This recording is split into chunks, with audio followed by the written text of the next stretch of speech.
เร่งศึกษาปัญหาให้ทันท่วงทีเมืองไทยจะพัฒนากว่านี้รายการดีๆคดีโลกคดีธรรมขอรำพันบรรยายความคิดเครื่องไม้แห่งสีทั้งสามงามถนัดขาวคือบริสุทธิ์สีสวัสดิ์หมายพระไตรรัตน์และธรรมะคุมจิตไทยแดงคือโลหิตเราใสซึ่งยอมสละได้เพื่อรักษาชาติศาสนาน้ำเงินคือสีโสภาอันจอมประชาพระโปรดเป็นของส่วนองค์จัดริ้วเข้าเป็นไตรรงค์จึงเป็นสีธงที่รักแห่งเราชาวไทยทหารอวตารนำไปยงยุทธวิชัยวิชิตก็ชูเกียรติสยาม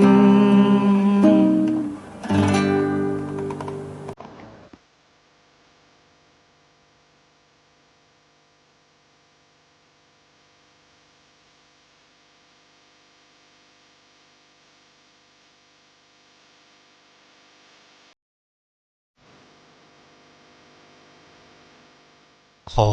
กราบถวายความนอบน้อมแด่พระรัตนตรัยถวายความเคารพพระมหาเถระพระเถรานุเถระทุกท่านขอความสุขความเจริญในธรรมจงบังเกิดมีแด่ท่านสาธุชนที่กำลังติดตามรับฟังรายการจากสถานีวิทยุแห่งนี้ทุกท่านขอนำท่านผู้ฟังเข้าสู่รายการคดีโลกคดีธรรม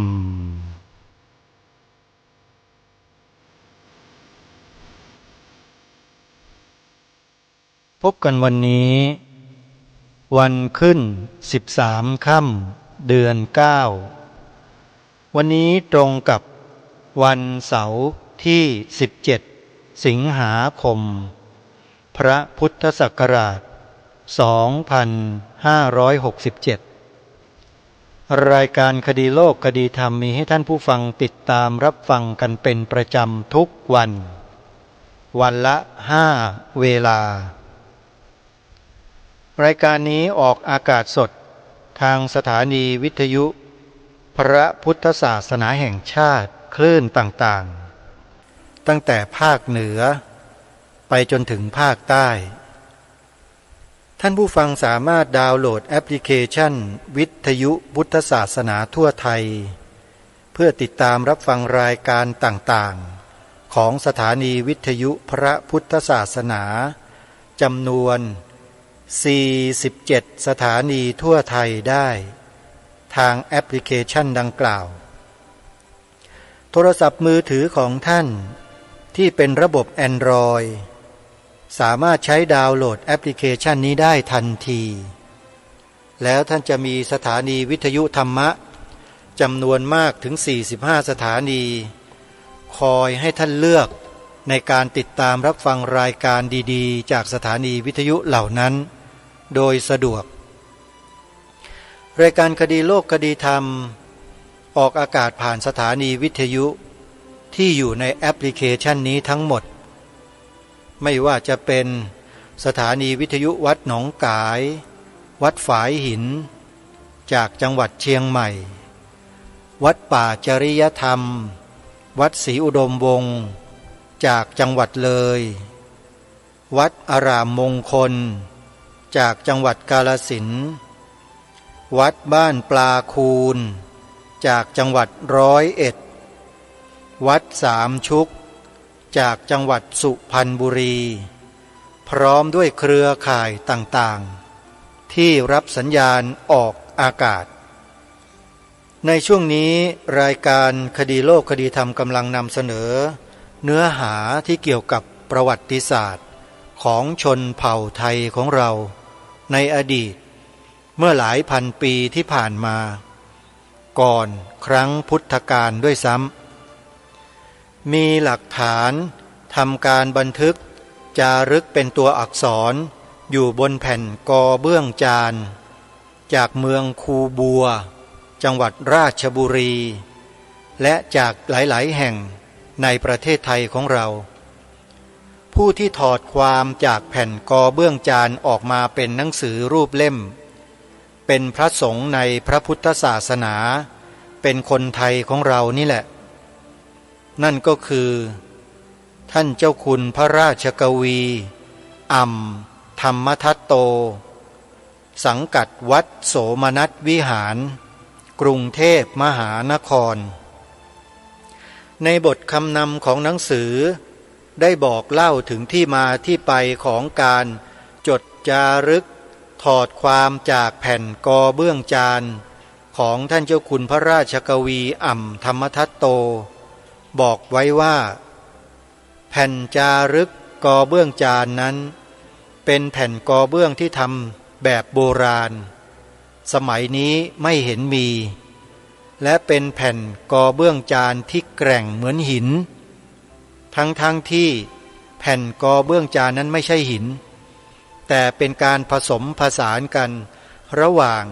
ดินและวัสดุอื่นๆรวมถึงยางไม้แล้วก็ทำการเผาในอุณหภูมิที่สูงก่อนจะเผาที่ดินนิ่มๆก่อนที่จะแข็งตัวนั้นผู้ที่จารึกอักษรต่างๆก็ได้จารึกอักษรนั้นลงไปบนแผ่นกอเบื้องในขณะที่ยังนิ่มอยู่จึงมีรูปลายตัวอักษรเด่นชัดท่านเจ้าคุณพระราชกวีอ่ำสามารถอ่านอักษรภาษาเหล่านี้ได้จึงได้ถอดความเหล่านี้ออกมาเป็นรูปเล่มหนังสือที่มีชื่อว่าพุทธศาสนสุวรรณภูมิปกรณ์หนังสือเล่มนี้มีวางจำหน่ายจ่ายแจกอยู่ภายในวัดโสมนัสวิหารกรุงเทพมหานครตลอดจนถึงเป็นสถานที่เก็บรักษาแผ่นกอเบื้องจานดังกล่าวที่ท่านเจ้าคุณพระราชกวีอ่ำธรรมทัตโตท่านได้รวบรวมไว้ด้วยมีอยู่ประมาณ 1,000 กว่าแผ่นสาธุชนท่านใดที่มีความสนใจเรื่องราวในประวัติศาสตร์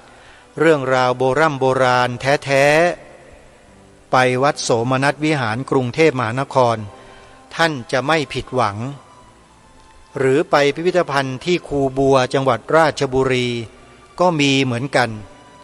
แต่ที่ราชบุรีนั้นอาจจะไม่มีสิทธิ์ในการที่จะไปหยิบแผ่นกอเบื้องจานนั้นมาดูด้วยมือได้แต่ถ้าเป็นที่วัดโสมนัสวิหารกรุงเทพมหานคร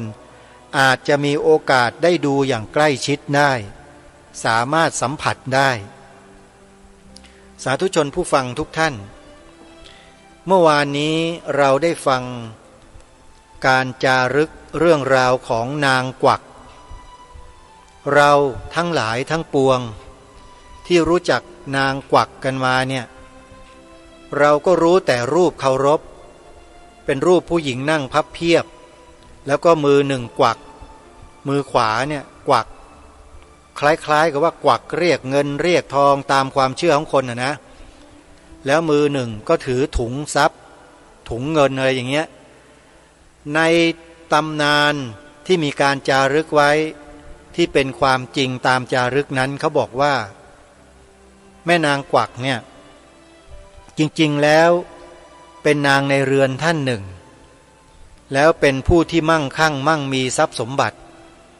เวลาลูกหลานมาเยี่ยมมาเยือนก็มักจะกวักเรียกให้มารับถุงเงินเพื่อเอาไว้เป็นขวัญถุงนี่ตำนานเขาว่าอย่างนั้นไปมาคนเราก็เลยเปลี่ยนแม่นางกวักให้กลายเป็นของขลังของศักดิ์สิทธิ์กันไปซะอย่างที่เราทราบกันอยู่แท้ที่จริงแล้วเนี่ยแม่นางท่านเป็นผู้มั่งมีมั่งคั่งไปด้วยโภคทรัพย์การเคารพนับถือท่านนั้นควรเคารพนับถือในฐานะที่เป็นต้นตระกูลไทยของเรา ที่ท่านมีความสามารถมีบุญญาบารมีในแง่นี้น่าจะเป็นประโยชน์มากกว่าแล้วเราก็อธิษฐานจิตขอพรขออะไรจากท่านไปแต่ถ้าขอเงินเนี่ยมันก็ผิดวัตถุประสงค์นะโยมเพราะท่านไม่ได้ให้ขอแต่ท่านให้เห็นเป็นตัวอย่างว่าคนเราจะมั่งมีสีสุขเนี่ยมันต้องขยันหมั่นเพียรสร้างบุญสร้างกุศลไว้ไม่ใช่ว่าหวังแต่จะได้ของคนอื่นเขาอย่างเดียวไอ้อย่างนี้เขาเรียกว่าจนตลอดกาลไม่มีคำว่ารวยแต่ถ้าใครต้องการที่จะรวยก็ต้องรู้จักเป็นผู้ที่ให้ผู้อื่นนี่คือสิ่งที่แม่นางกวักทำสัญลักษณ์สั่งสอนลูกหลานคนไทยเรามาแต่อดีตแล้วท่านก็คือบรรพบุรุษของคนไทยเรานั่นเองเมื่อวานนี้ถ้าใครได้ฟังคลิปเสียงที่ทางรายการนำมาเปิดให้ฟังก็จะทราบในข้อนี้เป็นอย่างดีสำหรับในวันนี้นั้นก็เตรียมคลิปอีกคลิปหนึ่งเป็นเรื่องราวเกี่ยวกับพระแม่โพธิ์ศพท่านสาธุชนผู้ฟังทุกท่านในสมัยอดีตบรรพบุรุษเราเวลาท่านทำนาเนี่ยเขาจะมีการทำขวัญข้าวมีการไหว้บูชาพระแม่โพธิ์ศพกันทุกบ้านทุกเรือนทุกนาเขาทำกันหมด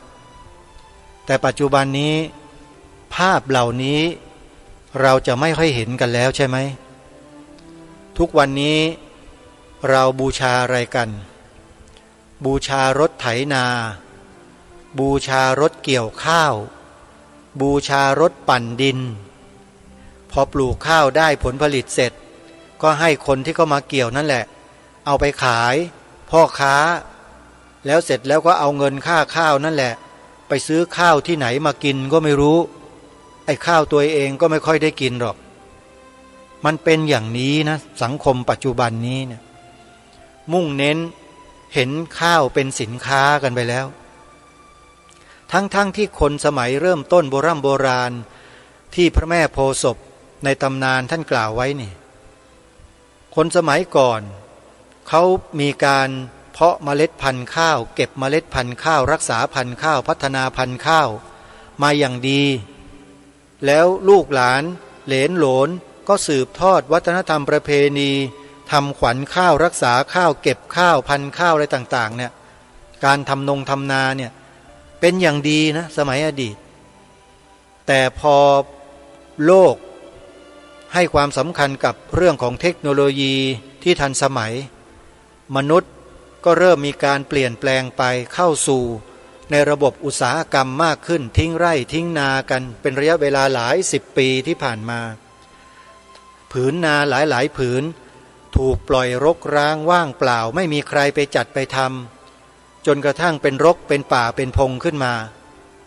เหมือนดังตัวอย่างที่อาตมาภาพเป็นผู้ประจักษ์โดยตรงเลยโยมที่อาตมาภาพไปทำสวนป่าสามัคคีธรรมทุกวันเนี้ยนั่นแหละคือที่นาที่ถูกปล่อยรกร้างว่างเปล่ามาตั้งแต่สมัยปู่ย่าทำไมปู่ย่าถึงไม่ทำนาก็ลูกหลานมันหนีเข้าเมืองเข้ากรุงเทพกันหมดไปสู่ระบบแรงงานไปกลายเป็นทาสแรงงานกันหมดไม่ใช่ใครอื่นแล้วก็พ่ออาตมานี่แหละโยมแล้วใครบ้างล่ะที่บิดามารดาของตนเองไม่ไปแสวงหาเงินในระบบอุตสาหกรรมในสมัยอดีตบ้าง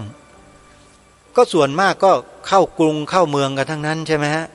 อันนี้เราไม่ได้ว่านะแต่กำลังพูดให้ฟังว่าไอ้ที่ระบบบ้านเมืองระบบวัฒนธรรมประเพณีวิถีชีวิตของความเป็นไทยแท้ๆของเราที่มันสิ้นสลายมันหายไปจากประเทศและสังคมเราเนี่ยก็เพราะเราไปรับเอาวัฒนธรรมการพัฒนาประเทศที่ผิดทางมาจากพวกฝรั่งกันแล้วเสร็จแล้วฝรั่งก็มาทำแผนพัฒนาเศรษฐกิจให้กับประเทศไทยเราเมื่อประมาณปีพระพุทธศักราช 2500 เศษเนี่ยทำไปทำมาแผนพัฒนาเศรษฐกิจไปออกกฎหมายสัมปทานป่าไม้ตัดไม้ทำลายป่าหมดเกลี้ยงเลยบางพื้นที่ไม่มีเหลือเลยแล้วเป็นยังไงบ้างพอตัดไม้ทำลายป่าเสร็จแหล่งน้ำต้นน้ำลำธารหายประเทศของเรา ก็เจอกับวิกฤตภัยแห้งแล้งอย่างมหาศาลเลยที่ผ่านมาจริงหรือไม่ทุ่งกุลาร้องไห้ใครไปที่นั่นหลงทางไปนี่ร้องไห้แน่เพราะมันไม่มีอะไรจะกินมันแห้งแล้งเหลือหลายสมัยนั้นเพราะการพัฒนาประเทศในแนวทางที่ไม่ถูกต้องเป็นอย่างนี้มาเรื่อยแล้วก็ยังไม่รู้จักจบจักสิ้นนะการพัฒนารูปแบบของบ้านของเมืองเนี่ยดีนะที่ประเทศไทยเราเนี่ยโชคดีที่สุดที่เรามีองค์พระมหากษัตริย์และองค์พระราชินีผู้ทรงใฝ่พระทัยในการเกษตรในเรื่องของป่าไม้ต้นน้ำลำธารพวกเราจึงเกิดความโชคดีในปัจจุบันมากทุกวันนี้เรามีน้ำมีสายทานมีลำธารมีคลองชลประทานเข้ามาสู่พื้นที่ภาคเกษตรได้ทำการเกษตรผลิตผลผลิตต่างๆอย่างอุดมสมบูรณ์ตลอดมาเพราะน้ำพระราชหฤทัยขององค์พระมหากษัตริย์พร้อมด้วยสมเด็จพระบรมราชินีนาถในสมัยที่ผ่านมานั่นก็คือองค์พระบาทสมเด็จพระเจ้าอยู่หัวรัชกาลที่9และสมเด็จพระบรมราชินีนาถพระบรมราชชนนีพันปีหลวงที่ทรงมีพระชนอยู่ในปัจจุบันพระองค์ทรงห่วงใยราษฎรของพระองค์อย่างยิ่งจึงทุ่มพระวรกายของพระองค์ทั้งสองพร้อมด้วยพระบรมวงศานุวงศ์ทุกพระองค์เนี่ยออกเยี่ยมเยือนราษฎรของพระองค์ท่านทุกหัวระแหงของแผ่นดินไม่เคยมีที่ไหนที่พระองค์จะไม่เคยเสด็จไปโยมและเสด็จไปทำไมเสด็จไปแก้ปัญหาให้กับประชาชนของพระองค์ท่านไปทำโครงการตามแนวพระราชดำริในพื้นที่ต่างๆเพื่อให้เกิดแหล่งน้ำเพื่อให้เกิดความอุดมสมบูรณ์ขึ้นทรงเน้นให้อนุรักษ์ผืนป่าไม่ตัดไม้ไม่ทำลายป่าให้ร่วมกันปลูกป่าให้เพิ่มขึ้นด้วยเหตุนี้รายการคดีโลกคดีธรรมโดยอาตมาภาพเวลาได้ที่ดินมาเนี่ยไม่ต้องคิดอะไรเลยฮะเพราะตั้งใจไว้แล้วว่ามีที่ดินเมื่อไหร่ปลูกป่าเมื่อนั้นแล้วก็ปลูกจริงๆปลูกได้5 ปีแล้วเนี่ยที่สวนป่าสามัคคีธรรมตำบลบ้านผืออำเภอจอมพระจังหวัดสุรินทร์โยมใครอยากจะรู้ว่าอยู่ตรงไหนเปิด Google Map แล้วพิมพ์ชื่อสวนป่าสามัคคีธรรมอาตมาภาพปักหมุดเอาไว้ใน Google Map เรียบร้อยแล้วโยมเข้าไปดูได้เลยมีภาพมีรูปถ่ายตลอด5 ปีที่ผ่านมาเนี่ยให้ญาติโยมได้ดูกันด้วยว่าไปทำอะไรบ้างโยมเข้าไปใน Google Map แล้วเข้าไปดูสวนป่าสามัคคีธรรมโยมจะเห็นภาพที่อาตมาโพสต์ไว้เนี่ยมีอยู่ประมาณ1,000 กว่าภาพหรือประมาณ 2,000 กว่าภาพนะถ้าจำไม่ผิดลงไว้เยอะมากโยมจะเห็นการทำงานตลอด5 ปีที่อาตมาภาพได้ตั้งใจในการรื้อฟื้นผืนป่าขึ้นบนผืนแผ่นดินที่รกร้างว่างเปล่าที่ปู่ย่าที่ญาติได้ทิ้งให้รกร้างว่างเปล่ามาเป็นระยะเวลากว่า60 ปีโยมต้นไม้ใหญ่ๆโตๆที่ขึ้นถูกตัดโค่นทำลายทิ้งขายเอาไปกินกันหมดเหลือแต่ซากต้นไม้ที่ไร้ค่าป่าที่ทรุดโทรมอาตมาภาพพอได้ที่ดินตรงนี้มาก็ปลูกป่าทันทีโยมเริ่มปลูกมาตั้งแต่วันที่22 มิถุนายนพระพุทธศักราช2562ปีนี้ 2567 ครบ5 ปีแล้วโยมและอาตมาภาพก็ดำริจะจัดงานครั้งแรกใช้ชื่องานว่าเปิดป่าฟังธรรมเมื่อปลูกป่าแล้วก็ ก็ต้องทำพิธีเปิดป่าทีนี้ทำพิธีเปิดป่าทำพิธีเปิดเพื่ออะไรที่อื่นเขาอาจจะเปิดป่าเข้าไปหาเห็ดหาของป่าเปิดเพื่อให้พอเป็นพิธีทำมาหากินหาเก็บหาเกี่ยวผลผลิตจากป่าแล้วก็เอาไปทำธุรกิจจากป่าแต่สวนป่าสามัคคีธรรมไม่ใช่การจัดงานเปิดป่าครั้งนี้เปิดป่าเพื่อให้ทุกคนไปนั่งฟังธรรมะอาตมาภาพจะนิมนต์ครูบาอาจารย์ในวันนั้นเนี่ยเทศเรื่องป่าเป็นหลักเลยโยมให้เห็นความสำคัญของป่าป่าไม้ต้นน้ำลำธารพระคุณเจ้าเหล่านั้นน่าจะถูกกำหนดให้พูดเรื่องต้นไม้เรื่องป่าไม้เรื่องการอนุรักษ์สิ่งแวดล้อมเรื่องลำธารเรื่องภูเขาเรื่องการทำลายป่าเรื่องการพัฒนาประเทศที่ผิดทางอะไรต่างๆเหล่านี้ครูบาอาจารย์เหล่านั้นท่านก็จะได้ปรารภเรื่องเหล่านี้ล้วนๆเลยนี่คืองานของสวนป่าสามัคคีธรรมที่อำเภอจอมพระจังหวัดสุรินทร์ญาติโยมสาธุชนทุกท่านพระแม่โพธิ์ศพที่จะนำมาเปิดให้ท่านสาธุชนได้ฟังในครั้งนี้เนี่ยมีการจารึกเป็นลายลักษณ์อักษรไว้ในสมัยโบราณมีมาตั้งแต่ครั้งพุทธันดรที่ผ่านมาโน่นหมายถึงว่าเมื่อตั้งแต่สมัยพระพุทธเจ้าองค์ก่อนก็คือพระกัสสโปญาติโยมหรือพระโกนาคมโนนู่นไม่รู้กี่หมื่นกี่แสนปีมาแล้วอันนี้อาตมาภาพไม่อาจจะเดาได้แต่ต้องไปฟังในตำราที่พระเดชพระคุณท่านเจ้าคุณพระราชกวีอ่ำธรรมทัตโตท่านได้จารึกบันทึกเอาไว้เราถึงจะทราบข้อมูลเหล่านั้นตามสิ่งที่ท่านได้ถอดความออกมาให้เราสาธุชนผู้ฟังทุกท่านวัฒนธรรมประเพณีของท้องถิ่นไทยของเราเนี่ยมีมาแต่โบราณแล้วแต่ที่ไม่ถูกเผยแพร่ไม่ถูกนำมาเขียนเป็นตำรับตำราเรียนให้ลูกหลานคนไทยได้ศึกษาเล่าเรียนนั้นเป็นเพราะเหตุผลกลใดนั้นในหนังสือพุทธศาสนสุวรรณภูมิปกรณ์ของท่านเจ้าคุณพระราชกวีอ่ำธรรมทัตโตรูปนี้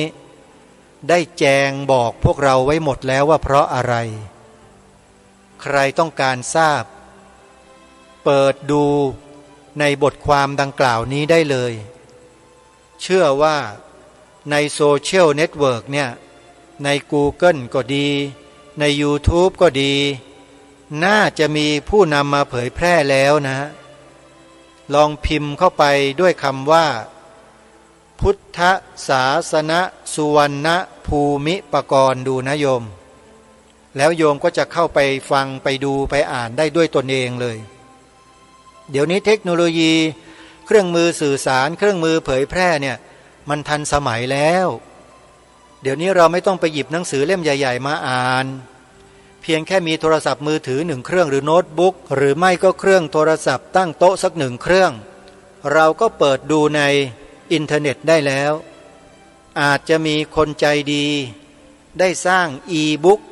ขึ้นมาไว้แล้วก็ได้โยมพอบอกคำว่าอีบุ๊กญาติโยมที่ฟังรายการอยู่บอกว่าไม่รู้จักมันคืออะไรพระคุณเจ้าอีบุ๊กไม่เคยได้ยินอีบุ๊กเป็นภาษาย่อศัพท์ทางเทคนิคที่เกี่ยวกับหนังสือแต่เป็นหนังสืออิเล็กทรอนิกส์ E เป็นตัวอักษรย่อมาจากอิเล็กทรอนิกส์แล้วก็บุ๊ก BWOK บุ๊กแปลว่าหนังสืออิเล็กทรอนิกส์หมายความว่าเขาได้ทำการสแกนเอกสาร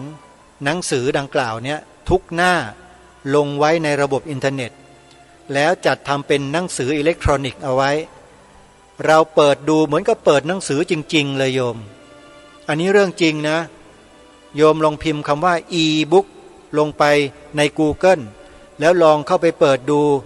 ในเว็บใดเว็บหนึ่งที่มีอยู่เนี่ยแล้วโยมจะเห็นหนังสือ e-book โยมลองเปิดดูก็ได้แล้วจะได้เจอกันนะฮะเพราะฉะนั้นหนังสือพุทธศาสนสุวรรณภูมิปกรณ์เนี่ยน่าจะมีผู้ใหญ่ใจดี มีคนใจดี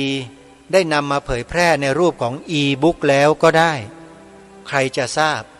แต่เราอาจยังค้นหาไม่เจอก็ได้นะโยมนะแต่ถ้าลองค้นดูก็อาจจะพบจะเจอเสียดายว่าผู้ดำเนินรายการเนี่ยมีกำลังน้อยจะมานั่งจัดนั่งทำอยู่ก็คงจะลำบากความรู้ก็น้อยนิดเดียวเองโยมความรู้น้อยมากในเรื่องการจัดการทำพวกนี้เนี่ยต้องอาศัยเวลาศึกษาเรียนรู้แล้วก็ทดลองทดสอบทำลองผิดลองถูกก็อาจจะเป็นไปได้อยู่แต่มันก็คงจะต้องใช้เวลามาก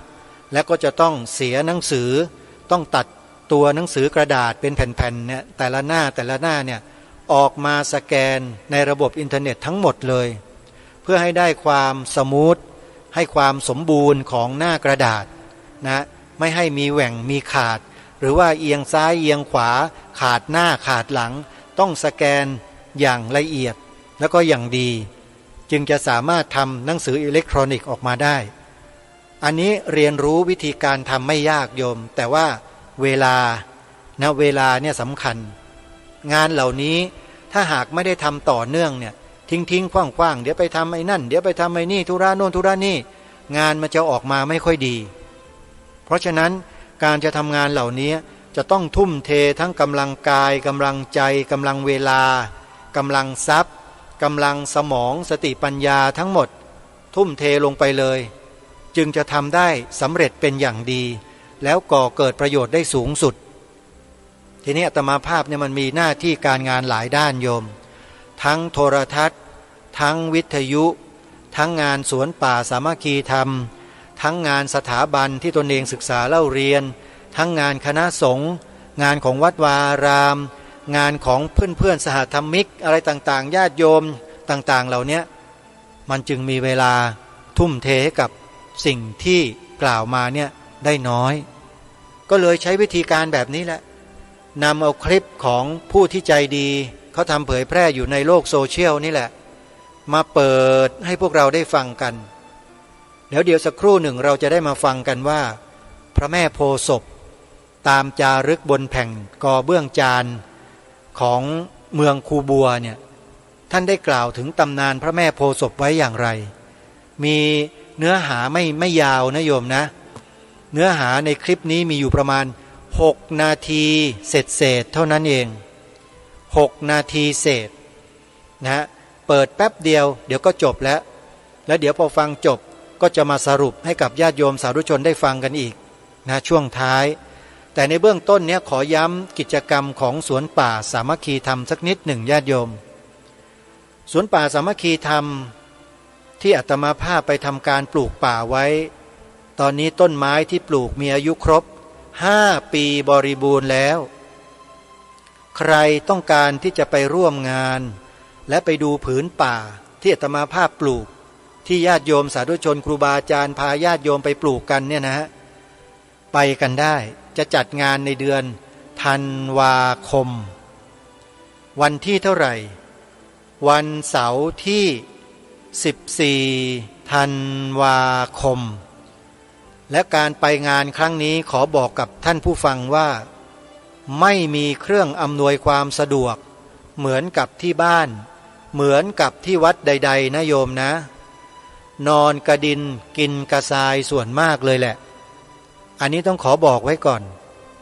เข้าป่ามันก็ต้องเป็นป่าให้มากที่สุดจะไปทำป่าให้มันเป็นเมืองที่สะดวกสบายเนี่ยคงจะทำอย่างนั้นไม่ได้โยมอาตมาคงไม่ทำหรอกอย่างมากที่สุดก็มีที่กำบังแดดให้ญาติโยมแต่บังฝนไม่ได้เท่านั้นปูสแลมขึงสแลมกันแดดไม่ให้ร้อนมากในช่วงกลางวันนะแล้วช่วงกลางคืนก็กันน้ำค้างนิดหน่อยแต่ถ้าฝนตกก็เปียกกันนั่นแหละอาตมาก็เปียกพระที่มาด้วยก็เปียกกันทั้งนั้นเลยโยมอาตมาภาพไม่ได้เน้นความสะดวกสบายโยมบางทีน้ำที่จะอาบอาจจะไม่มีด้วยซ้ำไปกระแสไฟฟ้าไม่ต้องพูดถึงยังไม่มี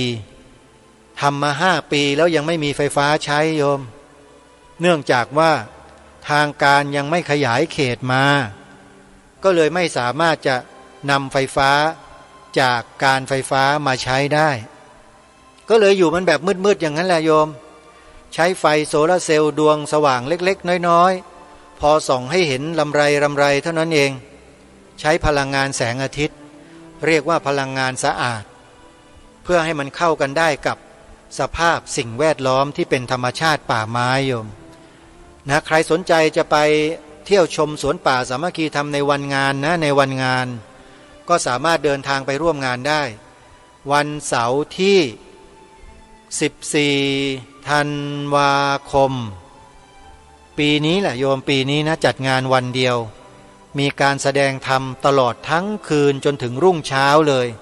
เทศน์สอดแจ้งหนึ่งในนั้นก็คือท่านพระครูศรีธีราภรณ์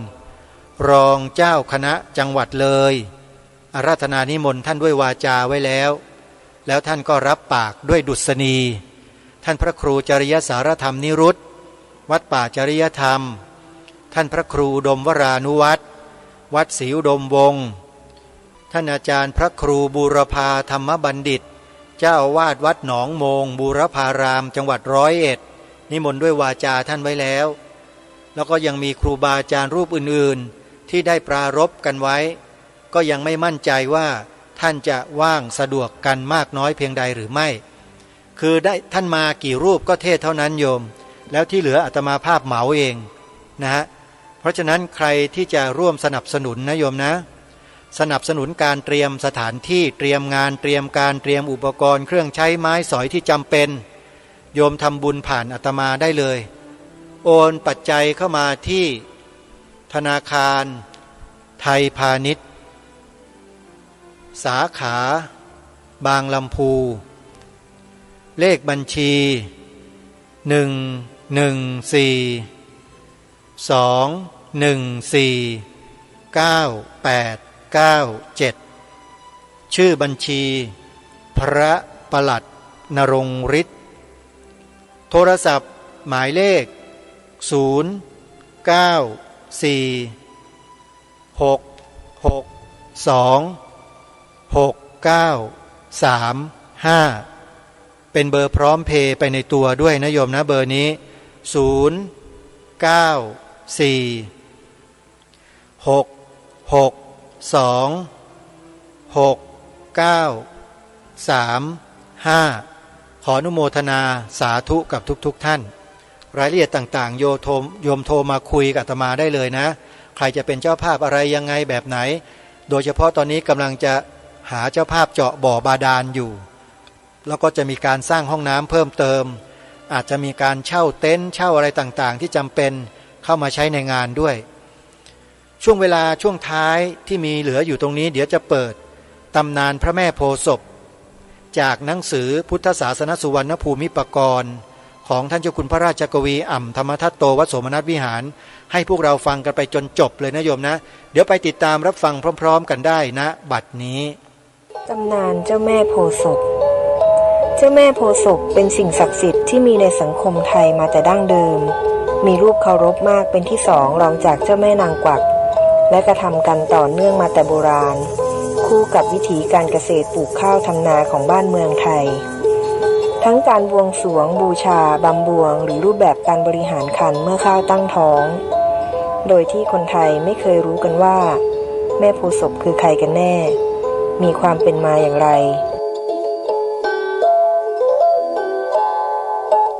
บ้างก็ไปอ้างอิงทวยเทพอันเป็นนิทานของพราหมณ์ฮินดูบ้าง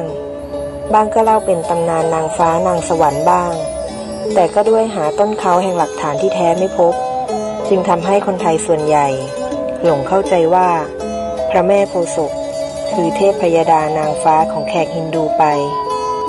ในคลิปนี้จึงได้นำข้อมูลอันเป็นหลักฐานทางโบราณคดีบนแผ่นดินไทยมาเปิดเผยเพื่อให้คนไทยได้กระจ่างชัดในอารยธรรมแห่งความเป็นไทยว่ามีรากเหง้าที่เก่าแก่และลึกมากมายเพียงใดจากข้อความที่จารึกไว้บนแผ่นศิลาหินทรายอายุหลายพันปีที่คูบัวราชบุรีได้บอกเล่าเรื่องราวผ่านยุคสมัยด้วยลายสื่อไทยโบราณและถอดความได้ว่าเรามีชื่อข้าวและกฎหมายนาฉบับแรกของไทย ได้ถูกกำหนดขึ้นในปีอินที่ 1402 คือก่อนพุทธศักราช 3,938 ปี หรือเมื่อประมาณ 6,500 ปีมาแล้ว โดยเจ้าผู้ครองเมืองแมนชื่อว่าขุนลือต้นไทรทองและขุนหญิงโพศพโดยพบขุนลือต้นไทรทองมีรูปเคารพเป็นสำริดพบที่ถ้ำเทือกเขางูด้านวังสะดึงมือขวาถือไถมือซ้ายถือคราดเป็นสัญลักษณ์ของการสร้างระบบนาเรียกว่าเจ้าพ่อนาเป็นต้นผีบรรพบุรุษไทยส่วนขุนหญิงโพศพเป็นรูปลักษณะมือขวาถือเคียวมือซ้ายถือรวงข้าวเป็นสัญลักษณ์การทำข้าวเรียกว่าเจ้าแม่ข้าวเป็นต้นผีบรรพบุรุษไทยขุนลือต้นไทรทองมีเมียชื่อขุนหญิงโพศพด้วยเหตุที่นางอยู่ในบ้านของขุนเถื่อมทองเป็นผู้มีความสามารถในการทำข้าวเพราะข้าวงอกงามดีเข้าหาขุนเมืองพ่อจึงเห็นชอบให้นางโพศพเป็นเมียโพศพทำกล้าข้าวมาแต่นั้นต่อมา3 ปีก็มีลูกชื่อเลืองโพไทยลือต้นไทยก็เอานางถุงเงินและนางถุงทองมาเป็นเมียกลางและเมียน้อยนางถุงเงินมีลูกหญิงชื่ออินต้นเงินนางถุงทองก็มีลูกหญิงชื่ออินต้นทองขุนลือต้นไทยให้แม่โพศพหาพงกอข้าวคือพัฒนาพันธุ์ข้าวแล้วสอนคนไทยละวะทำพันธุ์ข้าวแม่โพศพมีลูกชื่อสิขวัญข้าวในปีอินที่ 1410 มีการทำเฉลิมขวัญข้าวด้วยข้าวตอกข้าวเนขุนต้นไทยได้ออกกฎหมายที่นาประจำเมืองแมนเมื่อวันอางขึ้น1 ค่ำเดือน 6หรือวันอังคารในปีอินที่ 1411 ได้ออกกฎหมายแบ่งปันที่ให้คนเมืองแมนจับจองปลูกข้าว 20-30 ไร่ห้ามผู้อื่นเข้าเอาซ้อนได้ออกกฎหมายดบดอกหรือมรดกที่คนเมื่อตายดินตกต้องเป็นของลูกเมียถ้าไม่มีลูกเมียก็ให้พี่น้องหากพี่น้องไม่มีเอาไว้เมื่อใครหวังจะเอาทำเป็นนาของตนก็ให้แก่คนผู้นั้นและได้บัญญัติให้เว้นเดือน3ไว้เป็นทุ่งหลวงเพื่อทำคันข้าวชายทำไร่นาและหญิงให้ทอผ้านางโพศพและนางถุงเงินถุงทองสอเอาเหล่าข้าวหมายถึงคัดเลือกเอาพันธุ์ข้าวที่ดีแล้วตั้งชื่อว่าขาวพวงเหลืองทองอ่อนปั่นแก้วนางถุงเงินมีข้าวหอมให้ชื่อว่าข้าวหอมเงินนางถุงทองมีข้าวหอมแดงมันให้ชื่อว่าหอมทองแดงมันขุนลือต้นไทยยังให้ขุนหญิงโพศพทำไร่นาพัฒนาพันธุ์ขยายไปถึงข้าวเจ้าข้าวเหนียวข้าวฟ่างเดือยข้าวโพดข้าวละมานด้วยและประดิษฐ์ที่เก็บข้าวทั้งถุงใหญ่ยุ้งและฉางขุนลือต้นไทยและขุนหญิงโพศพให้ขุนเลืองโพไทยครองเมืองแมนต่อในปีอินที่ 1428 โดยมีนางต้นเงินและนางต้นทองเป็นเมียมีลูกเกิดกับนางต้นเงินชื่ออินโพเงินและลูกที่เกิดกับนางต้นทองชื่อโพทองไทยในไทยเองมีรูปเคารพของแม่โพศพเกือบทั่วราชอาณาจักรทั้งรู้จักชื่อสืบกันมาชาวไทยเมื่อทำนาได้ข้าวแล้วจึงมีพิธีทำการบูชาบวงสรวงบำบวงแม่โพศพด้วยเครื่องหอมเครื่องเสริมความงามแป้งน้ำหอมน้ำอบไทยหมากพลูขนมต้มแดงต้มขาวดอกไม้มะลิธูปเทียนธงสามเหลี่ยมขาวแดงบางทีมีสีน้ำเงินอีกทั้งมีพิธีการอื่นๆที่เกี่ยวกับข้าวเช่นแก่กองข้าวหรือลอมข้าวนับเป็นประเพณีการทำความเคารพนับถือต้นบรรพบุรุษด้วยความกตัญญูเรื่อยมา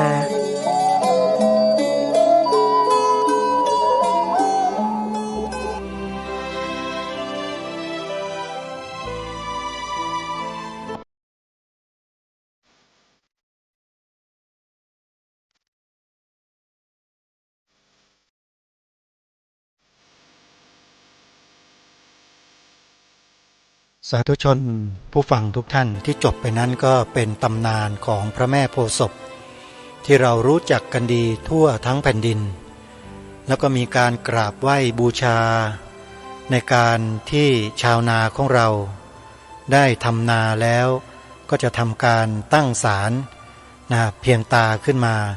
แล้วก็บูชาพระแม่โพธิ์ศพเขาเรียกว่าทำขวัญข้าวต่าง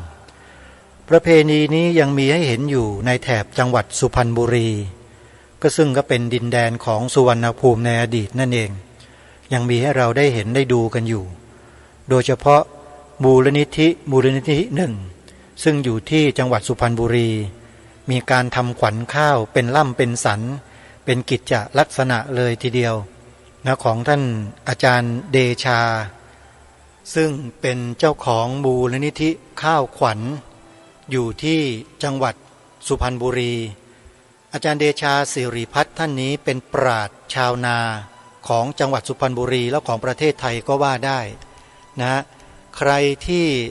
เคยติดตามผลงานของอาจารย์เดชาสิริพัฒน์ก็จะทราบถึงผลงานอีกชิ้นหนึ่งที่ท่านได้สร้างและทำขึ้นมาจนเป็นผลสำเร็จและเป็นที่ยอมรับก็คือท่านผลิตน้ำมันกัญชาขึ้นมาแจกให้กับชาวบ้านเพื่อรักษาโรคต่างๆที่มูลนิธิข้าวขวัญของอาจารย์เดชาสิริพัฒน์ได้ทำอยู่ตรงนี้และที่มูลนิธิข้าวขวัญของอาจารย์เดชาสิริพัฒน์เนี่ยปีหนึ่งทุกปีเลยโยมจะมีการประกอบพิธีทำขวัญข้าวอย่างยิ่งใหญ่เลยอย่างยิ่งใหญ่เลยโยมใครที่สนใจนะจะไปดูประเพณีวัฒนธรรมดั้งเดิมแท้ๆของชนเผ่าไทยของเราเนี่ยอยู่ที่จังหวัดสุพรรณบุรีที่มูลนิธิข้าวขวัญของอาจารย์เดชาสิริพัฒน์อาตมาภาพเคยไปที่นั่น 2-3 ครั้งแล้วก็ได้พบเจอตัวจริงๆของอาจารย์เดชาสิริพัฒน์ท่านก็ได้ถวายน้ำมันกัญชาที่ท่านทำด้วยตนเองเนี่ยให้มาใช้จำนวนหนึ่งก็นำมาใช้จนเกิดเป็นผลที่ดีต่อร่างกายแล้วน้ำมันกัญชาอย่าไปหาซื้อที่นั่นไม่มีขายมีแต่แจกและทราบว่าได้มีการประสานให้ทางวัดป่าเลไลวรวิหารที่สุพรรณบุรีเนี่ยมีสถานที่แจกและรับน้ำมันกัญชาของอาจารย์เดชาสิริพัฒน์อยู่ด้วย